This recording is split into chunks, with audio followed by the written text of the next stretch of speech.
Welcome you all to my class on HSC First Paper English. Dear students, in today's class I will discuss lesson 3 of Unit 3, and you know the title of Unit 3 is Dreams and the title of lesson 3 is I Have a Dream. Basically it's a famous speech by Martin Luther King Jr. and this speech is focused on, this is an abridged version, what you will read in lesson 3 of Unit 3 about the speech of Martin Luther King Jr. I Have a Dream, the title of which is I Have a Dream. This is not the full speech delivered by him. This is the abridged version. And basically in this speech he talks about the oppression and suppression of the Negro people. That means the kind of suppression they faced, they experienced. And he talks about the rights, and he talks about the freedom and rights of the Negro people. And basically his speech is very famous because of the metaphors, the similes, the imageries, the kind of references, allusions he uses, and the poetic language of his speech. So what we want to do, that when we will read his speech, when we will read this lesson, we will try to identify the important and powerful areas of his speech, the style he used and the content he used, the persuasive tone he used, and the poetic language he used. So keeping all these things in our mind, we want to start his speech. So let's start reading the lesson 3, I Have a Dream. Okay, dear students, now we are starting the lesson. Lesson 3, I Have a Dream. And I have already said that this extract, this passage is basically an abridged version, that means short version of a famous speech made by Martin Luther King Jr. on 28 August 1963. So it's a great speech, and it was delivered by Martin Luther King Jr. on 28 August in 1963 in Washington, D.C. in the United States of America. So we will read the speech first. And Martin Luther King was a leader, and of course he was speaking on behalf of the Negroes, the black people. And you all know that the conflict or the racism still exists everywhere, almost everywhere in the world. And sometimes you can also see it, observe it in the newspapers, in the news channels, electronic channels as well, that how the blacks are still discriminated in different countries. And this is exactly the speech is basically about ensuring the rights of the black people, the Negroes. And this is historical in the United States. And Martin Luther King delivered this speech in order to ensure the human rights, the basic human rights of the Negroes. And he was trying to convince the American people, basically the white people, that unless the black people or the Negroes are elevated to a good standard, then the United States as a whole, or the United States as a country, will not prosper, because you cannot prosper keeping a large portion of the population in the dark.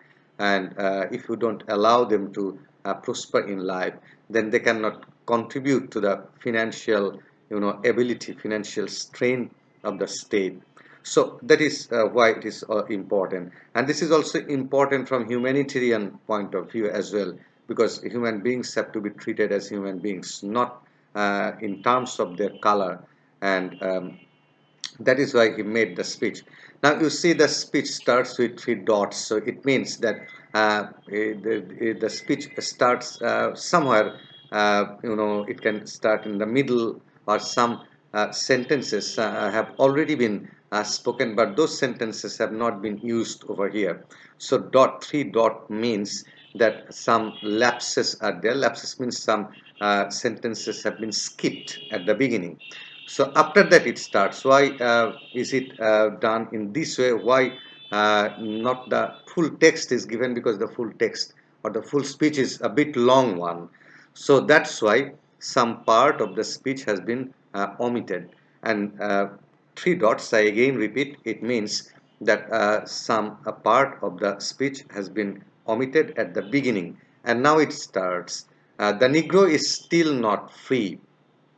The Negro, it means basically, probably he said he is not still free. So if the passage starts like this, that he is not still free, so who is not still free? That is why in the bracket the or T has been used in order to make you understand that he is talking about the Negro people. And since it starts from the middle or somewhere from in his speech, not from the beginning of the speech, that's why it has been used. I mean, T has been used. The Negro is still not free. So that is how the speech starts over here. But remember that it's not the way he started his speech because some part has been skipped. The Negro is still not free, and then full stop. So what he says that the Negro people in the United States are not still free. The life again three dot means that after this sentence again some sentences have been dropped or skipped in order to make it shorter, in order to make the speech shorter. I mean the major portion of the speech has been accepted over here, has been taken over here. Why? Because to make it shorter than the original speech. The life of the Negro is still sadly crippled by the manacles of segregation. I have already said that now I want to repeat that this speech is replete with, is full with poetic language, metaphors, similes, imageries, ironies, so he has used poetic style in his speech.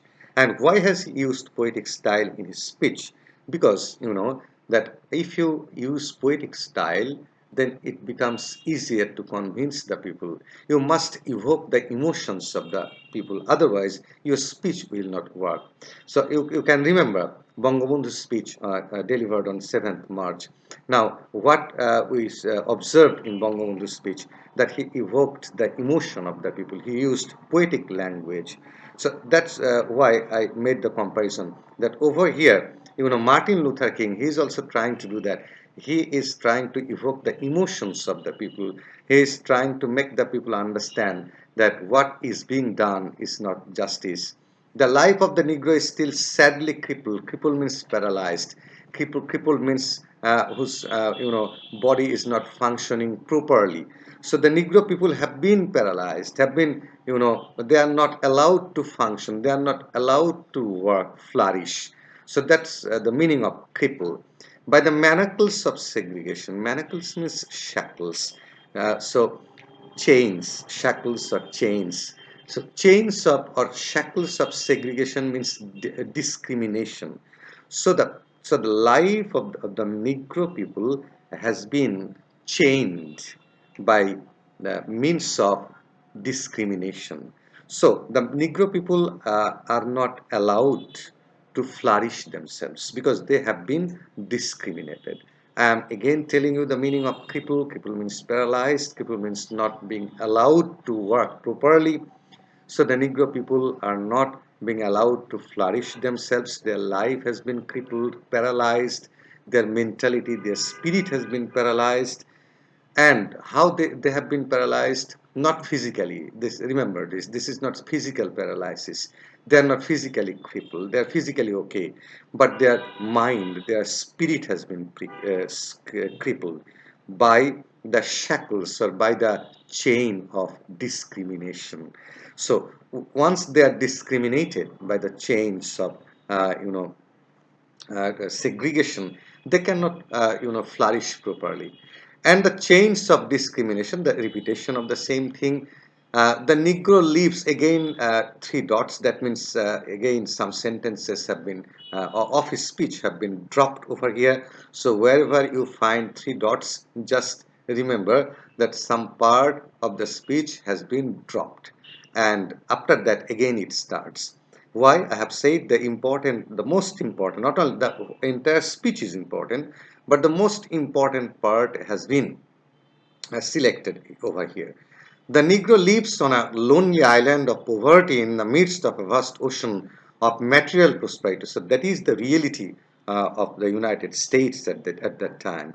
What is the reality? The Negro lives on a lonely island of poverty. It's a beautiful language. It's a kind of imagery. And what kind of imagery he draws? and it's also kind of metaphor. The Negro lives on a lonely island of poverty. The island, of poverty has been compared to the loneliness or to the people or to the lives of the Negroes. Island of poverty. So, lonely island of poverty. So, this has been compared with the lives of the Negroes. So, how are the Negroes living? As you see, if some people live in a lonely island, and if the island is a lonely island of poverty, similar is the condition of the Negro people. They are living in an island of poverty. So it's a beautiful way of expression.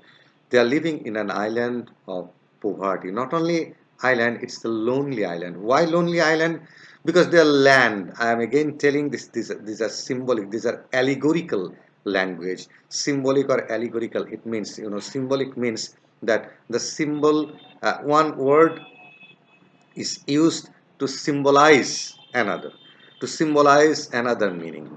Allegory is basically a kind of device which is used in literature where there is a surface story and there is an underneath story. So the surface story is, or the symbol is, a lonely island of poverty. Now, the lonely island of poverty stands for the impoverished condition of the Negro people in the United States. I again repeat, lonely island of poverty refers to the impoverished condition or poor condition of the Negro people in the United States of America.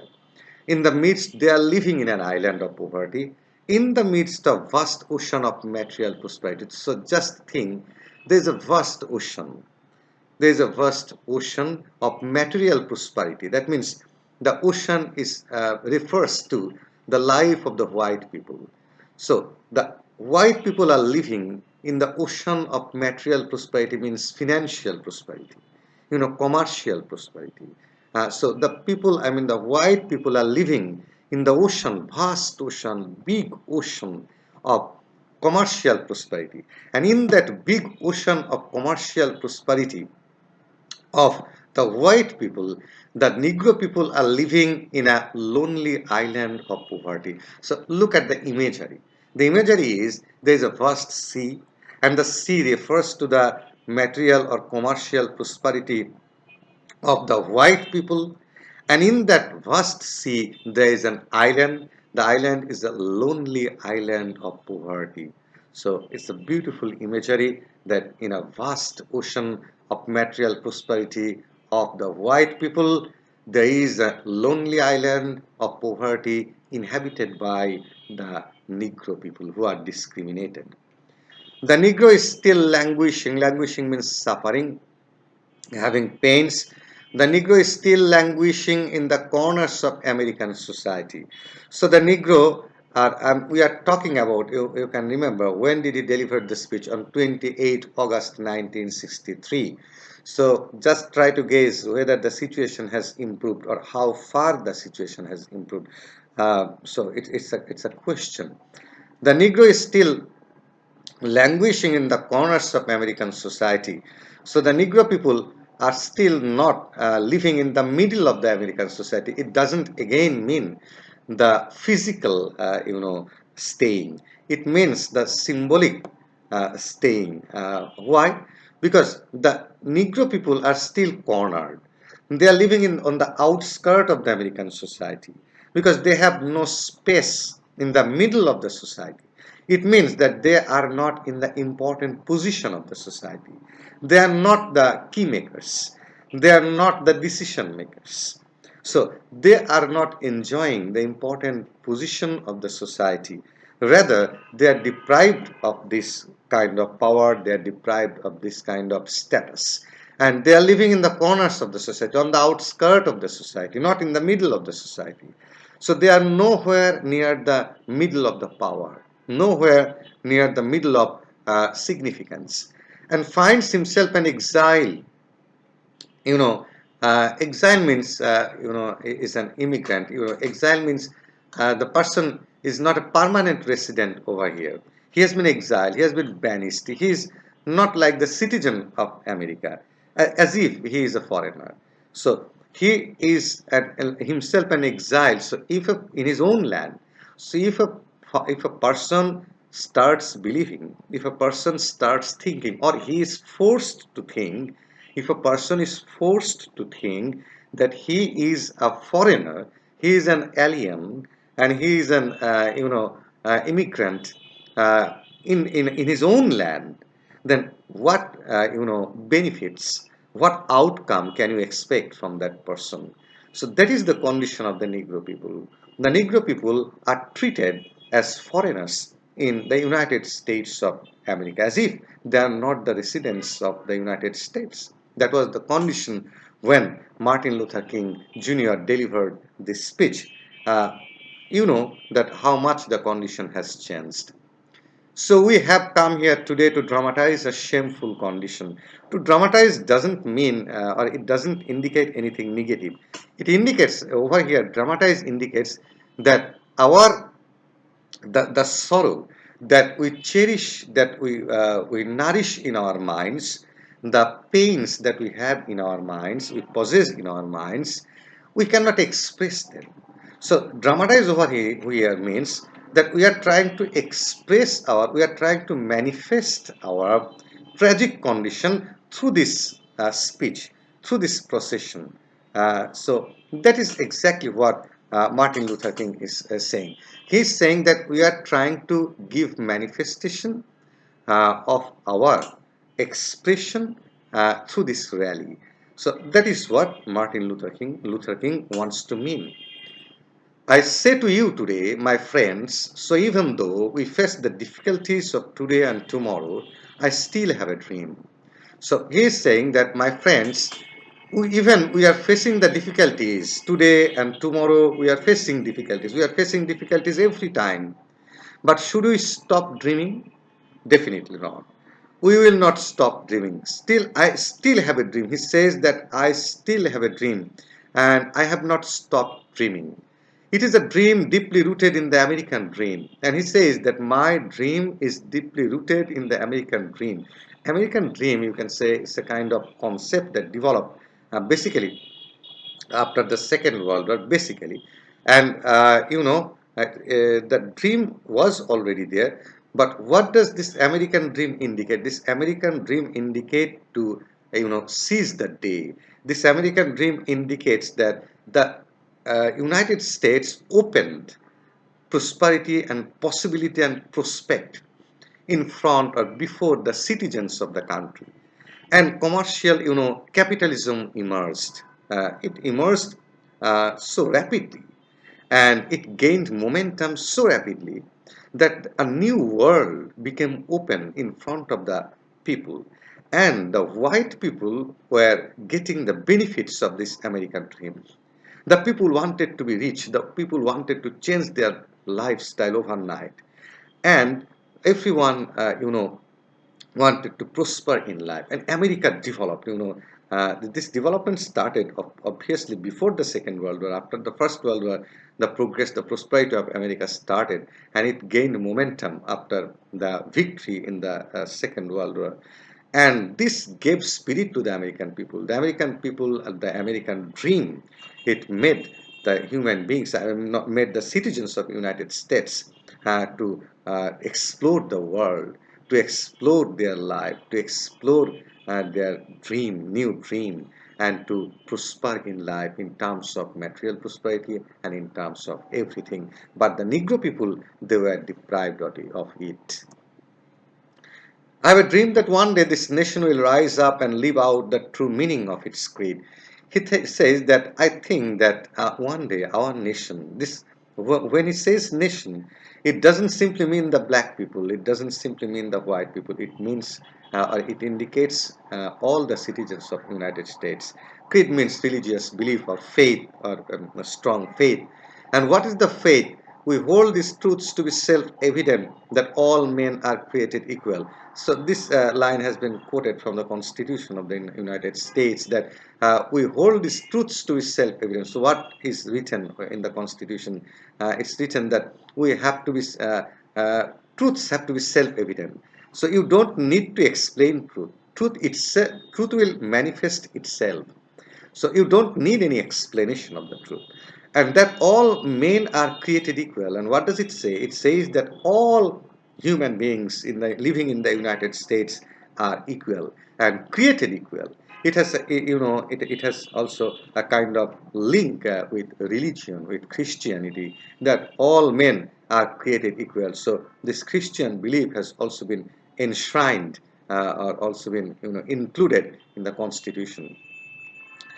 I have a dream that one day on the red hills of Georgia, it's a place, it's a state in United States. So he is saying that he will now give some examples of different states and cities of the United States. And he will again and again use the metaphors, use the similes, use the, imageries. I have said metaphor is a kind of comparison in which the quality of one thing is imposed on another. I am repeating, metaphor is a kind of comparison in which the qualities or characteristics of one thing is upon another, or are imposed upon another. And simile is again a comparison in which completely two dissimilar things are compared. A point of comparison is drawn between completely dissimilar things, that is simile. I am repeating, a point of comparison is drawn between two completely different things. So, this sort of comparison, metaphor, similes, symbols, and imageries have been used by Martin Luther King. The sons of former slaves and the sons of former slave owners.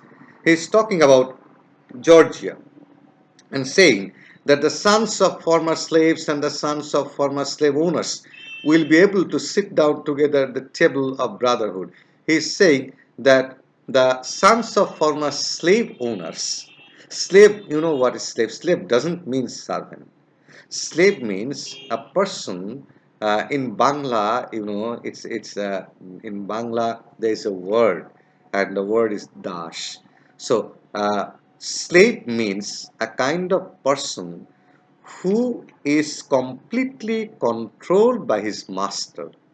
So the relationship is master and slave. If the master gives any order to the slave is bound to follow that. There is no option. And the society was something like slave owning society. So sometimes slaves were bought, slaves were sold like products.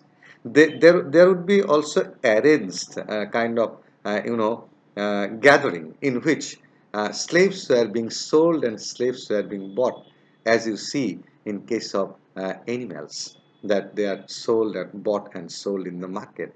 So slave is that kind of person who is owned by the master.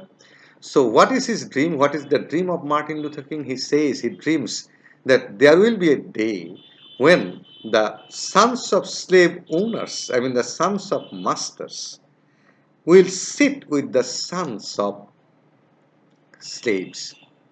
So it's a great dream. The sons of masters or slave owners will sit with the sons of slaves at the table of brotherhood, as if, it's a kind of metaphor. At the table of brotherhood, it means at the dining table. So he is not saying they will sit together at the dining table, they will sit at the table of brotherhood. So there will be a kind of brotherhood among the black people and the white people, among the sons of slave owners and the sons of slaves in future. So that is his dream. It's a great dream, but whether the dream has been fulfilled. I have a dream that one day even the state of Mississippi, a state sweltering with the heat of injustice. So he again goes to another state, and he is talking about now Mississippi, another state in the United States. And he is saying the state is sweltering. Sweltering means unpleasingly hot. Now, the state is hot with the heat of injustice. That means injustice is being done to the black people over here to a large extent, immensely. So the state is sweltering with the heat of injustice. Mississippi. The state is sweltering with the heat of oppression.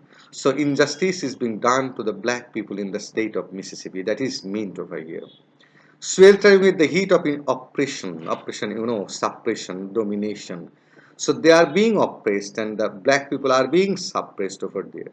And he has used again poetic and language, uh, and that this his language is full of, I am saying, different figures of speech, and sweltering with the heat of injustice, sweltering with the heat of oppression, will be transformed into an oasis of freedom and injustice. So it's the hot. The state is hot with, or with the heat of oppression. So if you compare the condition of the state with a desert, desert is hot. So if you compare this state with the heat of desert, then he expects that we will in future find an oasis of freedom and justice. Oasis means a garden in the desert. So the entire state of Mississippi right now is like desert because it's full of heat, with heat of injustice and heat of oppression. So this state, he expects, he dreams that one day will be transformed into an oasis of freedom and justice. So injustice and oppression will be replaced by freedom and justice. Desert will be replaced by oasis. Oasis, I said, a garden in the desert. So that is his dream. His dream is that the heat of injustice and the heat of oppression, they will be replaced by the oasis of freedom and injustice. So he has compared the condition with the condition, kind of comparison has been drawn. A desert will be replaced by oasis, and similarly, injustice and oppression will be replaced by freedom and justice. But everything is being told in a beautiful language. I have a dream that my four little children will one day live in a nation where they will not be judged by the color of their skin, but by the content of their character. So it's a great dream that his children, his four children in the United States, they will not be judged by the color of their skin, but by the content of their character. So this is, purely he is talking against racism. So he expects that his children and the children of the Negro people, they will not be judged by the color of their skin. They will be judged by the content of their character, by the substance of their character. So that is the expectation of any rational person, that a person should not be judged by his skin or from any racial point of view. Rather, he will be or she will be judged by the content of his or her character. So that should be the dream of everyone in this universe. And that is the dream of Martin Luther King Jr. But his dream, though he is talking about the Negro people over here, but his dream or his speech is not directed to the people or not applicable to the people of the United States, to the black people of the United States alone. He is talking about the freedom and liberty indirectly. This refers to the freedom and liberty of any person who is discriminated in the world. Similar is the case with Nelson Mandela.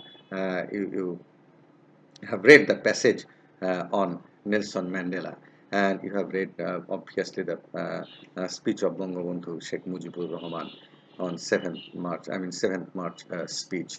So you can understand that all great people, all great leaders, they when they speak, against this sort of injustice, and they speak against this sort of oppression and suppression. I have a dream today. I have a dream that one day down in Alabama, with its vicious racists, vicious means cruel, racist means people who believe in racism, with its governor having his lips dripping with the words of interposition and nullification. He is expecting that one day words like interposition and nullification will drop from the mouth of the governor of Alabama. That means the governor of Alabama, he will stop, racism. He will stop, interposition and nullification. One means, a kind of intervention, and other means a kind of cancellation. So one day he expects that one day the mayor, the governor of Alabama, he will also declare that no racist action or no racist sentiment will be allowed in this state. So that is the expectation of his speech. And one day, that one day right down in Alabama, little black boys and black girls will be able to join hands with little white boys and white girls as sisters and brothers.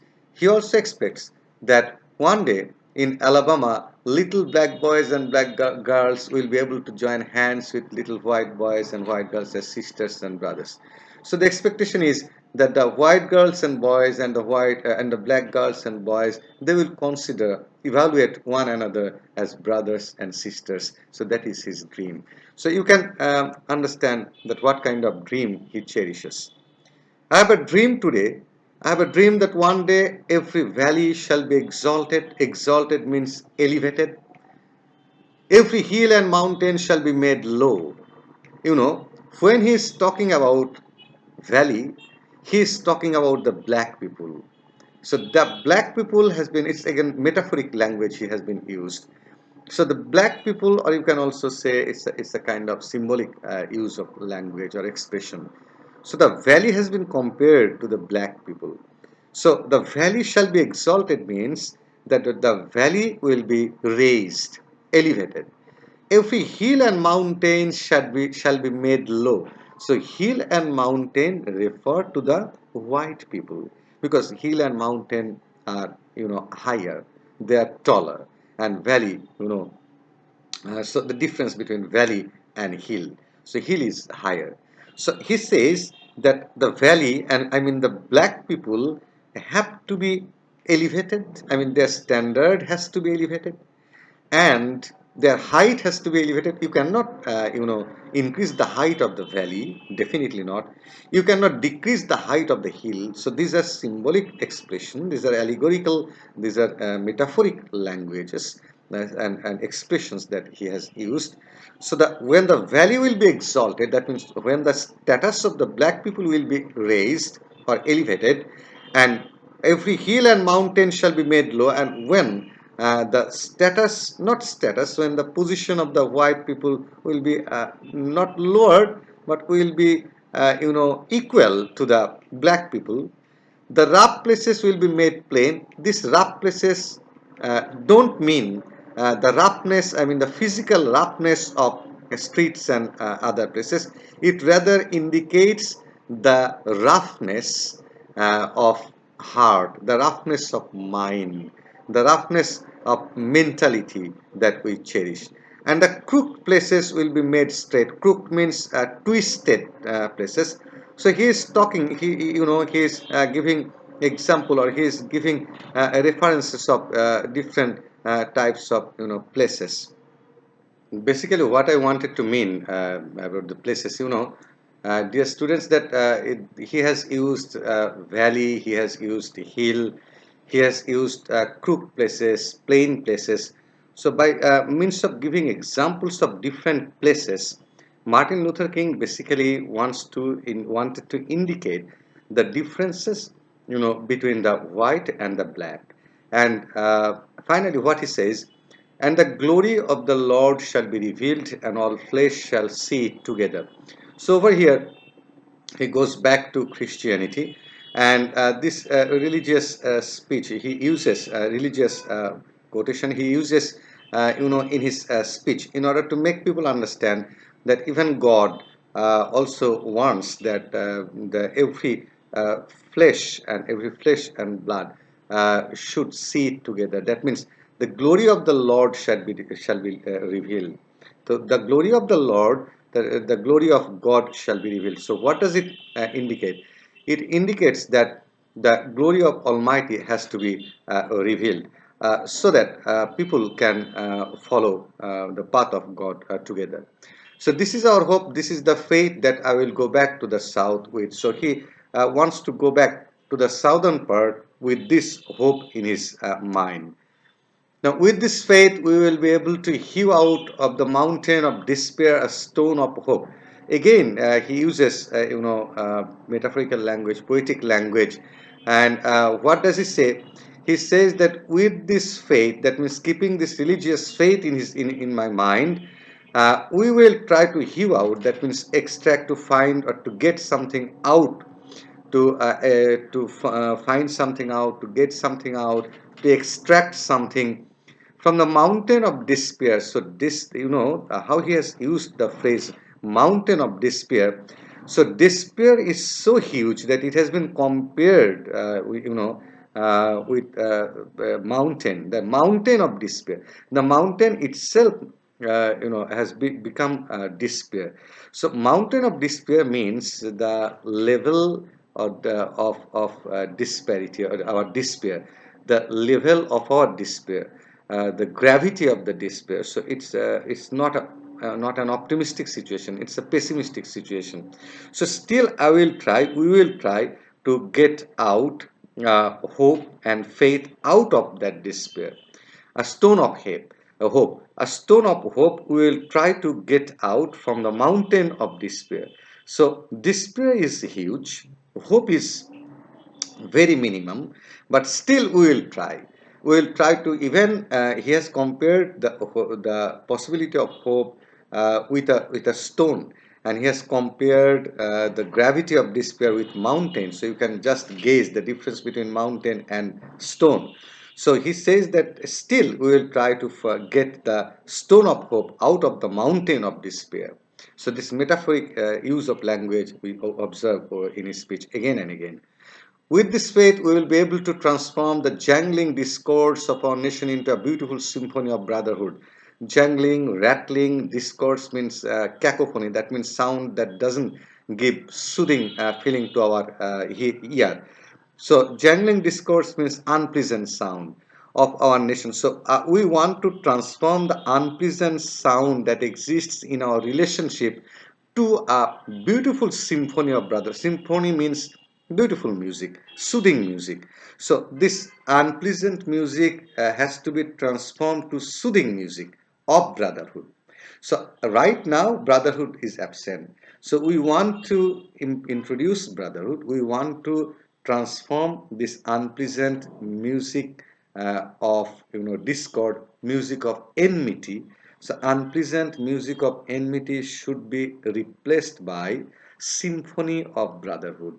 So that is our dream. So right now, what we observe, that there is no soothing music or soothing relationship among us. So we want to create a symphony of relationship, a symphony of brotherhood. With this faith, we will be able to work together, pray together, to struggle together, to go to jail together, to stand up freedom together, knowing that we will be free one day. So what he says, that with this faith in our mind, we will work together. We will work together means the black and the white. We will work together. We will pray together. So we will also pray together. We will work together. We will struggle together. So we will fight together. To go to jail together. We will even go to the jail together if necessary. To stand up for freedom together. So we will also stand up for freedom together. So black and white people, they should do everything together. Pray together, work together, struggle together, go to jail together, to stand up for freedom together, knowing that we will be free one day. So this we indicates the black people, and indirectly this we also indicates the white people as well, because he doesn't only expect, or he doesn't only want the assistance or help of the black people, he also wants the assistance and help of the white, moderate white people. So he doesn't want a kind of America where only black people live. He wants a kind of United States where all people will live. And if America is to be a great nation, this must become true. So let freedom ring from the prodigious hilltops of New Hampshire. Let freedom ring from the mighty mountains of New York. Let freedom ring from the heightening Alleghenies of Pennsylvania.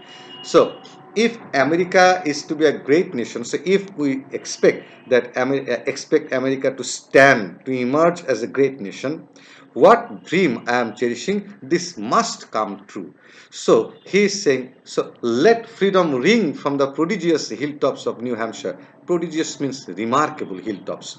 So again we will see the beautiful use of language, beautiful use of words and phrases. So he is saying that let freedom ring from the remarkable hilltops of New Hampshire. Let freedom ring from the mighty mountains of New York. So the music of freedom, the spirit of freedom, the voice of freedom should come from every corner, from every state of the country. So it should come from the prodigious hilltops of New Hampshire. It should come or ring from the mighty mountains of New York. He is not saying come, he is saying ringing. That means it's a kind of music. Freedom. It's a kind of chord of our heart. So freedom should come, freedom should ring from every corner of the society.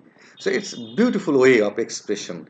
Let freedom ring from the heightening Alleghenies of Pennsylvania. So Alleghenies is, it's a place, again he is talking about the hilly areas. So he is saying that heightening or raised Alleghenies of Pennsylvania, from there freedom will also ring. And let freedom ring from every hill and molehill of Mississippi. So he is again saying that let freedom also ring from the molehill means small hill of Mississippi. So from every corner, he is expecting that freedom, the bell of freedom, should ring from every corner of the United States. From every mountainside, let freedom ring. And again, when he is giving example, you must have observed one thing, that he is giving the example of hill and mountain, hill and mountain. By means of giving the reference, or by giving the references of hill and mountain, he wants to indicate basically to the white people that unless freedom comes, or the spirit of freedom, or comes from the white people, if the white people are unwilling, then it is not possible to introduce this to the in the United States. So freedom must come, freedom must ring from every corner of the society. From every mountainside, let freedom ring. So not only from the black people, the music of freedom should not ring only in the houses of black people, but also in the houses of white people. Only then it will be introduced in the United States. And when this happens, when freedom will be introduced, and when we allow freedom ring, and when we will allow freedom, freedom cannot ring, but the spirit of freedom, the music of freedom, the symphony of freedom ring, when we let it ring from every village and every hamlet. Now he is again going to the common people. Now when freedom will ring from every village and every hamlet, village, rural areas, and hamlet also means community and small villages, from every state and every city. So freedom must not only come from the mountains. The bell of freedom also must ring in the village, in the hamlet, in every state and city. We will be able to speed up that day when all of God's children, black men and white men, Jews and Gentiles, and freedom must come, the bell of freedom must come from the children of God, all the children of God, black men, white men, Jews, and Gentiles. Gentiles means who are not Jews, not non-Jewish people, Protestants, Catholics. So you must have noticed that he is talking about the all kinds of people who are living in the United States: white men, black men, Jews, Gentiles, Protestants, Catholics. will be able to join hands and sing in the words of the old Negro spiritual.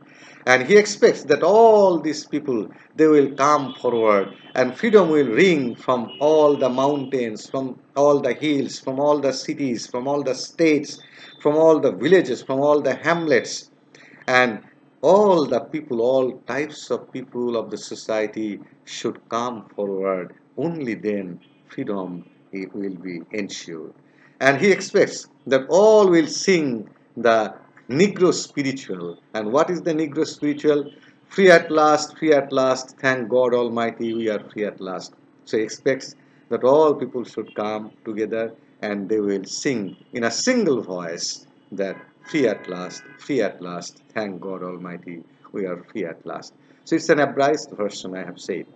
So the final expectation of Martin Luther King Jr. is that all types of people, black, white, Catholic, Protestant, Jews, Gentiles, all people should come from the mountains, from the hills, from the villages. That means all strata of the society, all spheres of the society, they have to come forward in order to ensure freedom to the United States, to the people of the United States. Now there are some questions, dear students, to practice, and you have to practice these questions at home. I will just give you some clues so that you can practice these questions at home. What is the text type? An article, a speech, or a short story? Who delivered it? You all know that it's a speech delivered by Martin Luther King Jr. So you have already known that. And who delivered it? I have already said Martin Luther King Jr. What is the text about? The text is about racism. The text is about ensuring the freedom, about ensuring the rights of black people in the United States. Why did Martin Luther King Jr. have these dreams? Martin Luther King has or cherishes these dreams because he wants the prosperity of the people of United States. Not only the prosperity of black people only, but the prosperity of United States as a whole. And he thinks that unless the Negro people are elevated to a good standard, the overall possible prosperity of United States is not possible. That's why he cherishes these dreams. Which of the above dreams do you appreciate more and why? So he has many dreams. So which dream do you think? Do you think that the Negro people and the white people should sit at the table of brotherhood together?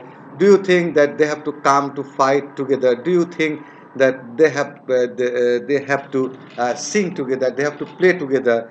So which dream do you think? Or do you think that freedom has to be ensured to every individual in the United States? Which one do you think more appropriate? I have my choice and you can also give your choice. So it's better to say that freedom has to be ensured, that freedom should ring from every corner of the society. That dream is probably the most significant dream in this speech. What, according to Martin Luther King Jr., will be the ultimate benefit if his dreams come true? What will be the benefit?